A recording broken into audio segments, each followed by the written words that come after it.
Olá, tudo bem? Seja bem-vindo ao canal Meu Momento com Deus. Nessa ocasião nós teremos mais um estudo guiado, mais uma lição da Escola Sabatina. E louvado seja Deus, porque pelo poder do Espírito Santo, mais uma vez, nós fomos conduzidos para esse momento. Se você está chegando aqui pela primeira vez, deixa eu te fazer um pedido muito especial. Considere se inscrever, porque todos os dias tem um estudo especial na Palavra de Deus.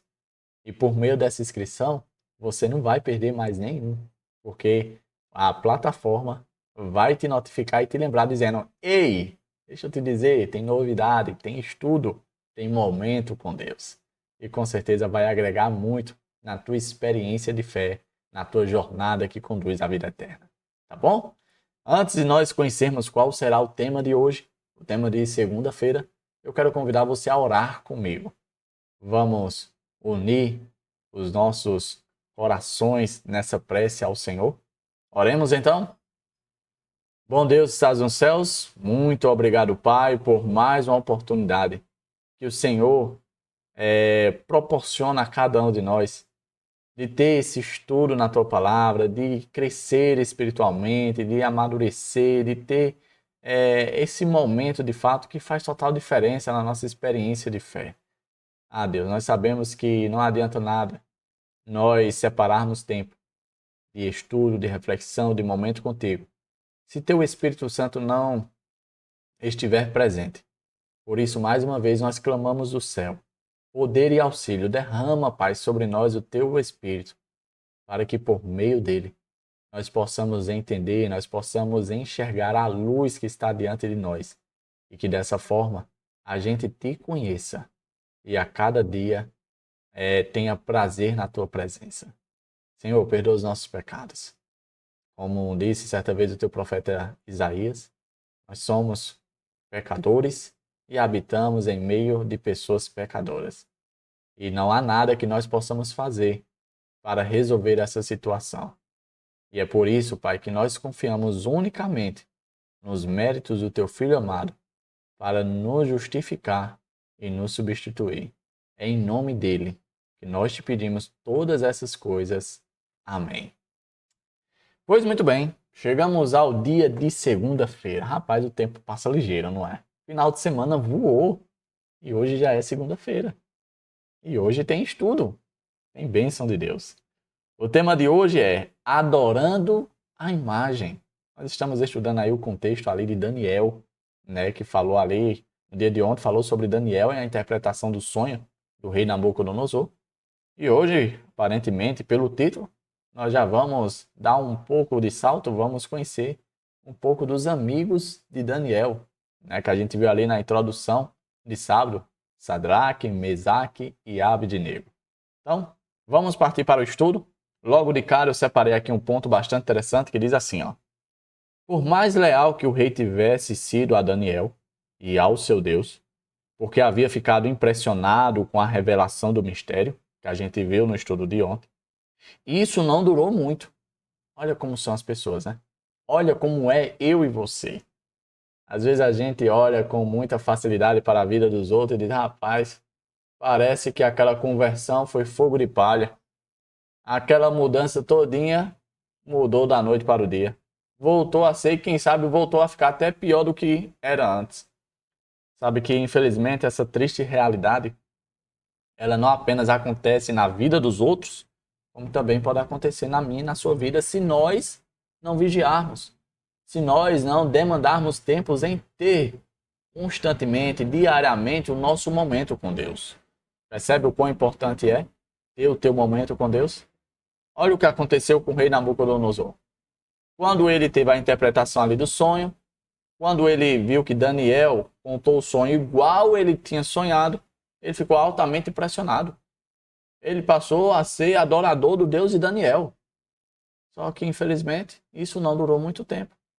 E aí nós vamos conhecer no estudo de hoje o que foi que aconteceu e qual foi a atitude que ele tomou que demonstrou essa mudança repentina de vida novamente. Então vamos conhecer o contexto aqui. Ele se encontra no livro de Daniel, capítulo 3. O versículo é 1 e o 12. Olha só o que diz, ó. O rei Nabucodonosor fez uma imagem de ouro de 27 metros de altura e 2 metros e 70 centímetros de largura, e a ergueu na planície de Dura, na província da Babilônia. Depois convocou os sátrapas, os prefeitos, os governadores, os conselheiros, os tesoureiros, os juízes, os magistrados e todas as autoridades provinciais para assistirem à dedicação da imagem que mandara erguer. Assim, todos eles, sátrapas, prefeitos, governadores, conselheiros, tesoureiros, juízes, magistrados e todas as autoridades provinciais se reuniram para a dedicação da imagem que o rei Nabucodonosor mandara erguer e ficaram em pé diante dela. Então o arauto proclamou em alta voz: esta é a ordem que lhes é dada. Ó homens de todas as nações, povos e línguas, quando ouvirem o som da trombeta, do pífaro, da cítara, da harpa, do saltério, da flauta dupla e de toda espécie de música, prostem-se em terra e adorem a imagem de ouro que o rei Nabucodonosor ergueu. Quem não se prostrar em terra e não adorá-la, será imediatamente atirado numa fornalha em chamas. Por isso, logo que ouviram o som da trombeta, do pífaro, da cítara, da harpa, do saltério e de toda espécie de música, os homens de todas as nações, povos e línguas, prostraram-se em terra e adoraram a imagem de ouro que o rei Nabucodonosor mandara erguer. Nesse momento, alguns astrólogos se aproximaram e denunciaram os judeus, dizendo ao rei Nabucodonosor: ó rei, vive para sempre.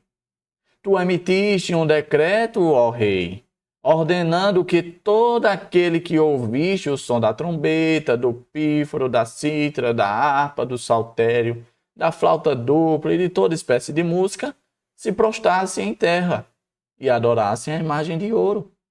E que todo aquele que não se prostrasse em terra e não adorasse, seria atirado numa fornalha em chamas. Mas há alguns judeus que nomeaste para administrar a província da Babilônia, Sadraque, Mesaque e Abednego, que não te dão ouvidos, ó rei. Não prestam culto aos teus deuses, nem adoram a imagem de ouro que mandaste erguer. Veja que em todo canto tem gente mal resolvida, né? Querendo criar problema para os outros. Pois é, na época de Nabucodonosor não era diferente. Havia ali alguns enviados do diabo para trazer provação e, podemos dizer assim, situações delicadas para o povo de Deus. De acordo com essa história, a gente percebe que Nabucodonosor, mesmo pouco tempo antes, tido sido impressionado ali com a revelação de Deus com relação ao futuro, ele meio que toma uma atitude, podemos dizer assim, de rebeldia, né? A Bíblia fala que a estátua que ele sonhou, a cabeça era de ouro e esse cabeça de ouro representava exatamente a Babilônia, né? O império da Babilônia, o reino de Babilônia. Aí o que o rei fez? Rapaz, o meu reino não vai durar só um momento, nem um período, não vai ser só ali o instante da cabeça. Não, ele vai durar eternamente, vai ser para sempre. E uma forma de demonstrar isso será uma estátua completamente de ouro, porque só vai existir Babilônia. Essa ideia de que outros reinos virão após o meu reino, eu não aceito não. Essa era a cabeça de Nabucodonosor. E foi exatamente essa atitude, essa reação que ele teve, que demonstrou exatamente essa mudança de perspectiva com relação à palavra de Deus. Olha esse ponto que eu destaquei, diz assim, ó. O rei ressaltou seu desafio à mensagem dada por Deus, construindo uma estátua inteiramente de ouro. Que ideia ele queria transmitir com isso? Qual era a intenção de Nabucodonosor, após ter tido aquele sonho, ter mandado erguer uma estátua completamente de ouro? Será que ele gostou da decisão de Deus? Será que ele aprovou o curso dos tempos que a Babilônia iria passar, que o seu reinado chegaria ao fim em determinado momento e que outros reinos, outros soberanos iriam surgir com o passar dos anos? Parece que ele não soube lidar muito bem com isso. Quando a gente olha para Nabucodonosor, será que a gente consegue ver nele um pouquinho de nós? Porque será que nós também, assim como ele, não temos dificuldade de lidar com os planos de Deus? Muitas vezes Deus mostra qual é o plano dele para a tua vida. Só que aí você já fez outro plano para a sua vida que não condiz com o plano de Deus. Aí a pergunta que eu faço é: será que você acata o plano de Deus ou você reage como Nabucodonosor reagiu? Batendo o pé e dizendo: não vai ser assim não. Vai ser do jeito que eu quero, o meu reino vai durar para sempre e eu também. Temos que ver isso. Porque é muito fácil olhar para Nabucodonosor e dizer: é um doido. Mas será que a gente não tem agido da mesma forma? Olha esse outro ponto que eu deixei aqui. Diz o seguinte: ó, Nabucodonosor revela características de Lúcifer. Olha como é pesado aqui, tá? Ele era ambicioso, presunçoso e orgulhoso o suficiente para se rebelar contra a autoridade de Deus. Dizer que uma pessoa tem características de Lúcifer não é algo, podemos dizer assim, tranquilo e fácil de a gente afirmar. Mas, infelizmente, todo aquele que se comporta de tal forma revela tais características de Lúcifer. Assim foi como Nabucodonosor, assim é comigo e com você, se nos comportarmos da mesma forma. Quer dizer, Davi, que eu posso ser parecido com o diabo? Sim. Se você se comportar da mesma forma que ele, se rebelando contra a autoridade de Deus, você estará agindo da mesma forma. E eu e você precisamos ter ciência disso, porque o impacto da afirmação faz a gente refletir, pensar e, se Deus quiser, mudar de atitude. Porque, afinal de contas, eu creio que ninguém, em sã consciência, quer ser parecido com o diabo. Quer ser, vamos dizer assim, fotocópia de Lúcifer. Não. Ninguém quer, ninguém se sente contente. Ah, eu sou igual. Não. Misericórdia. Nós queremos parecer com Jesus, queremos a imagem refletida de Jesus em nós. Mas se a gente ignora, se coloca acima da autoridade de Deus, dos planos de Deus, infelizmente, a verdade não é outra. É exatamente essa. Foi mostrado aqui em um outro contexto que é exatamente a continuação do que a gente leu. Nós vimos ali que os 3 jovens, os amigos de Daniel, foram denunciados. Houveram ali pessoas que chegaram falando no ouvido do rei, dizendo: ei, rei, deixa eu te contar um babado, deixa eu te contar um negócio. Tu não sabe o que foi que aconteceu. O senhor não mandou isso, isso e aquilo? Quando acontecesse isso, isso assim, as pessoas não deveriam fazer isso, isso e aquilo? Pois deixa eu te dizer que tem 3 camaradazinhas que faz parte do teu governo e estão agindo de forma traiçoeira contigo, estão agindo por trás dos teus planos. Estão sendo corruptos, estão sendo, podemos dizer assim, antipartidários, né? Aí o rei deve ter perguntado: quem é esses camaradas? Porque, pelo amor de Deus, isso não pode acontecer, não. Eles vão pro fogo agora. E aí, os fuxiqueiros foram lá e disseram: é Sadraque, Mesaque e Abednego. Aqueles que o Senhor colocou à frente do teu negócio, para administrar as coisas do teu reino. É eles que estão agindo de forma covarde contigo, não estão te respeitando, não. Não estão dando ouvido à tua palavra, não. Estão fazendo o que eles bem querem. Estão se rebelando contra o teu reino. Olha só como diz aqui o texto, ó. Daniel 3, verso 17 e 18. Veja qual foi a resposta dos jovens quando o Nabucodonosor chamou eles para um particular. Ele disse: olha, é o seguinte, eu vou dar uma nova chance para vocês. Vai tocar de novo. Se quando tocar vocês não se ajoelhar, aí, meu amigo, o caldo vai engrossar. Olha só o que foi que eles responderam. Se formos atirados na fornalha em chamas, o Deus a quem prestamos culto pode livrar-nos. e ele nos livrará das tuas mãos, ó rei. Mas, se ele não nos livrar, saiba, ó rei, que não prestaremos culto aos teus deuses, nem adoraremos a imagem de ouro que mandaste erguer. Olha que resposta. Olha que atitude firme, concisa e certeira do que eles de fato criam e respeitavam. Essa resposta desses três jovens, quem sabe foi um lembrete para Nabucodonosor. Quem sabe foi um puxão de orelha aí na consciência dele dizendo o seguinte: olha, até alguns dias atrás, tu estava declarando aos quatro ventos que o Deus de Daniel era o tal, era o top, era o melhor Deus que não tinha nenhum outro Deus como o Deus de Daniel. E olha só o que é que tu está fazendo agora, se rebelando contra a autoridade desse Deus. Deixa eu te dizer, tu pode até ter feito isso, mas nós não iremos fazer. O Senhor pode ser o rei aqui na terra, mas sobre nós só existe um rei acima da terra, que é o nosso Deus.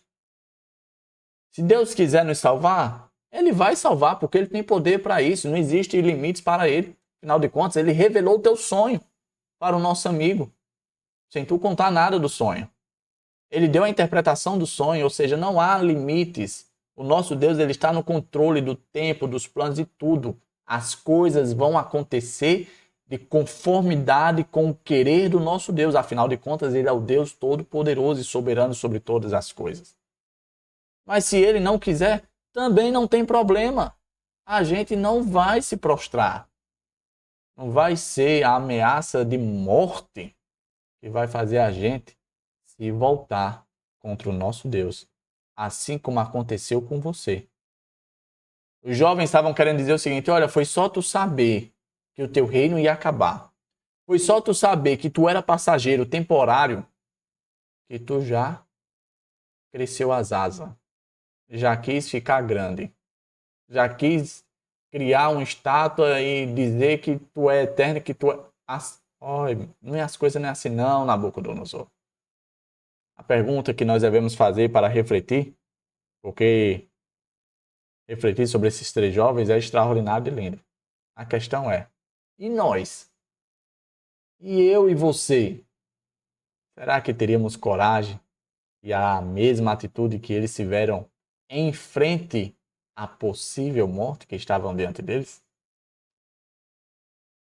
Veja que o contexto que desses três jovens nós conhecemos muito bem. Eles foram salvos, o Senhor os livrou. Mas outros que também tiveram a mesma atitude não foram livrados. Como, por exemplo, de forma muito clara e precisa, João Batista. João Batista foi ali firme até o fim. E como foi que terminou a vida dele? Decapitado.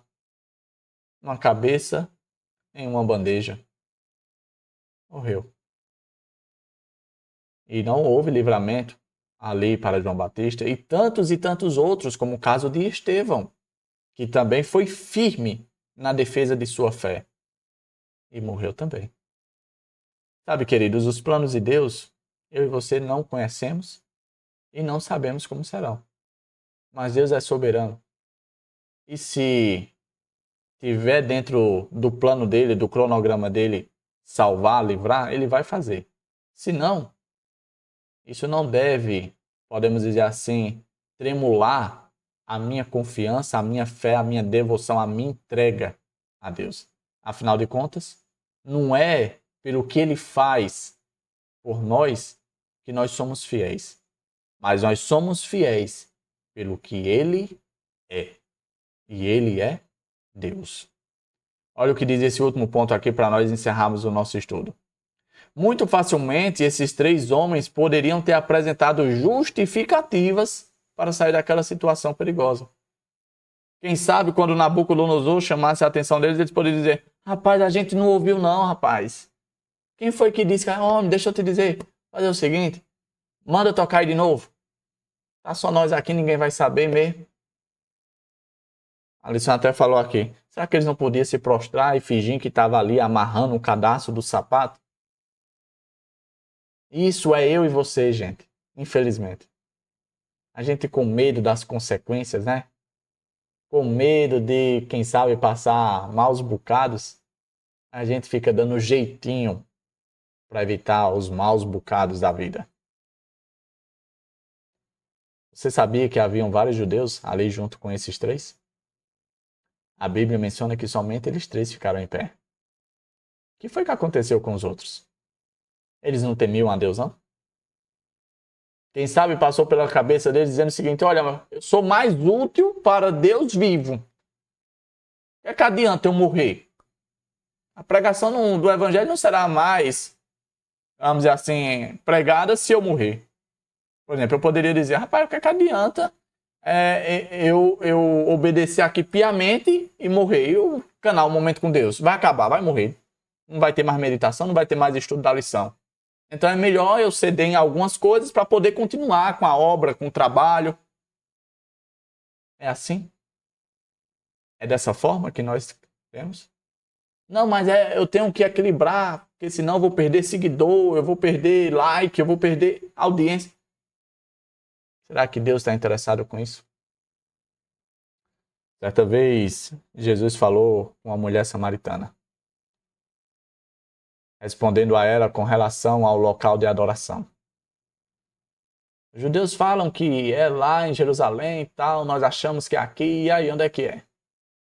E aí Jesus diz: olha, vai chegar um momento que nem lá, nem cá, mas os verdadeiros adoradores adorarão a Deus em espírito e em verdade. É em espírito e em verdade. Como é que eu e você temos nos comportado frente às provas que têm surgido diante de nós? Será que temos sido covardes? Ou será que temos sido fiéis, como foram os três amigos de Daniel? Chegamos ao fim de mais um estudo guiado, uma bênção, uma maravilha. Cada dia tem sido melhor. E eu atribuo isso com toda certeza ao Espírito Santo de Deus. Que ele continue a nos aproximar do Pai e a revelar não somente os planos de Deus, mas toda a sua verdade a cada um de nós. Se em algum momento você achou que esse estudo foi relevante para que outras pessoas, quem sabe, pudessem também ter essa mesma experiência, aproveita a ocasião e deixa o like, para que dessa forma a plataforma recomende para outras pessoas. E se você quiser participar dessa empreitada que eu trouxe para a minha vida de, vamos dizer assim, disseminar a palavra de Deus e compartilhar, então faz isso junto comigo. Clica no botão compartilhar, quem sabe aperta um Ctrl+C, Ctrl+V aí no link, no navegador e envia para os teus contatos. Afinal de contas, será uma bênção ter não somente você, mas também as pessoas que amamos, tendo o seu momento com Deus. Tá bom? Eu quero te ver aqui no próximo estudo, para a honra e glória de Deus. Até a próxima e tchau, tchau.